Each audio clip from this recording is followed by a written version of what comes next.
আমরা এই দেশে জন্মগ্রহণ করেছি, এই দেশ আমাদের 14 গোষ্ঠীর দেশ। আমরা এখানে উড়ে আসি নাই। কেন আমরা ভারতে চলে যাব? এই দেশ কি আমার না? আমরা বাঙালি জেগে উঠেছি, আমরা হিন্দু জেগে উঠেছি। যেই মন্দির ভাঙতে আসবে তাকে একবারে ভেঙে গুড়ে চুরিয়ে দিবেন। আমরা চাই আমাদের সংখ্যালঘু একটি কমিশন গঠন করা হোক এবং এই সংখ্যালঘুর উপর যেই নির্যাতন হচ্ছে সারা দেশব্যাপী সেটার তীব্র প্রতিবাদ হোক এবং যারা এই সংখ্যালঘু নির্যাতনের সাথে জড়িত প্রত্যেককে খুঁজে বের করে আইনের আওতায় শাস্তি দেওয়া হোক। আমরা দেখতে পাই যখনই কোনো সরকারের পতন হয়, যখনই কোনো সরকার পদত্যাগ করে বা যখনই রাষ্ট্রের কোনো সরকার বদলি হয় তখনই বেঁচে বেঁচে সংখ্যালঘুদের উপর নির্যাতন করা হয়, হিন্দুদের মন্দির ভাঙা হয়, হিন্দুদের নারীদেরকে ধর্ষণ করা হয়, হিন্দুদের সম্পত্তি দখল করা হয়, আর হিন্দুদেরকে বলা হয় তোমরা ভারতে চলে যাও। কেন আমরা ভারতে চলে যাব? এই দেশ কি আমার না? আজকে আমি একজনকে দেখেছি তার পুঙ্গ সন্তানকে নিয়ে এই প্রতিবাদে আসতে আর বলেছে বাবারে আমরা হিন্দুরা কি আমার সন্তানের মতো পুঙ্গ হয়ে গেল? আমি বলতে চাই মা, আমরা পুঙ্গ হইনি, আমরা বাঙালি জেগে উঠেছি, আমরা হিন্দু জেগে উঠেছি।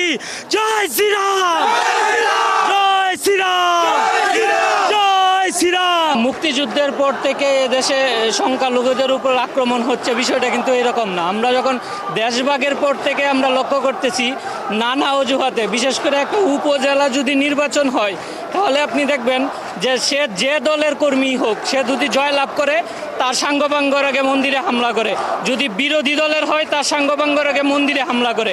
এমনকি আপনি দেখবেন সরকার পরিবর্তন হইলেও সে গিয়ে মন্দিরে হামলা করতেছে এবং মন্দিরে হামলা করার সময় আমাদের সংখ্যালঘুদের ধর্মের বাইরে সকল যারা আছে বিরোধী অপশক্তি তারা প্রত্যেকেই মন্দিরে হামলা করে তাদের প্রতিশোধ নেওয়ার চেষ্টা করে এবং দেশটাকে একটা অস্থিতিশীল পরিবেশের মধ্যে নিয়ে যেতে চায়। আমি প্রত্যেক হিন্দু ভাই বোনদেরকে বলবো যে আপনারা প্রত্যেক মন্দির থেকে 100 জন করে কমিটি গঠন করেন এবং এটা আস্তে আস্তে 200, 300, 500-তে নিয়ে যান।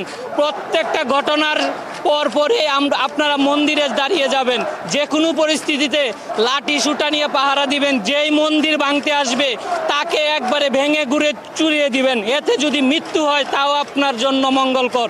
আমি প্রত্যেক হিন্দু ভাই বোনকে বলবো পূজার আগেই আপনারা প্রত্যেকটা মন্দিরে 100 জনের কমিটি গঠন করবেন। সর্বপ্রথম সেটা হিন্দুদের ক্ষমতায় কোনো দলে এই হিন্দু যাবে না, কোনো দলে হিন্দুদের যেতে হবে, কিন্তু এই হিন্দুদেরকে নির্দিষ্ট পরিমাণে একটা আসন দিতে হবে।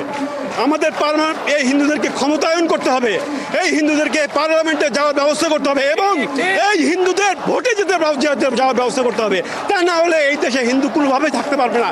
এই দেশে পৃথক নির্বাচন প্রথম এবং প্রধান শর্ত হিন্দুদের ক্ষমতায়ন এবং কোনো দলকে ভোট দিয়ে নয়, হিন্দুদেরকে ভোট দেবে, হিন্দুরা ক্ষমতায় যাবে এবং নির্দিষ্ট পরিমাণ হিন্দু সংখ্যা তত্ত্ব মতে হিন্দুরা তাদের একটা নির্দিষ্ট পরিমাণ সংসদে আসন থাকবে এবং পৃথক নির্বাচন শুধু হিন্দুদের নির্বাচনে তারা যাবে এবং সেই হিন্দুদের নির্বাচনের হিন্দুরা নির্বাচিত হবে এবং পার্লামেন্টে কথা বলবে হিন্দুদের পক্ষে, অনলি ফর হিন্দু স্বার্থ, nothing any others, any committee, any team, any.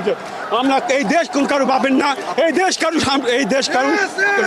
স্বামীর না, এই দেশ হিন্দুর। আমরা এই দেশে জন্মগ্রহণ করেছি, এই দেশ আমাদের 14 গোষ্ঠীর দেশ। আমরা এখানে উড়ে আসি নাই, কারো বাপের দেশ এটা না, কারো স্বামীর দেশ এটা না, এটা হিন্দুর দেশ। আমার জন্ম, আমার মাতৃভূমি, আমার মাটিটা। আমরা এই দেশ থেকে যাবো না, আমাদের মৃত্যু হবে এখানে, আমরা কিন্তু যাবো না।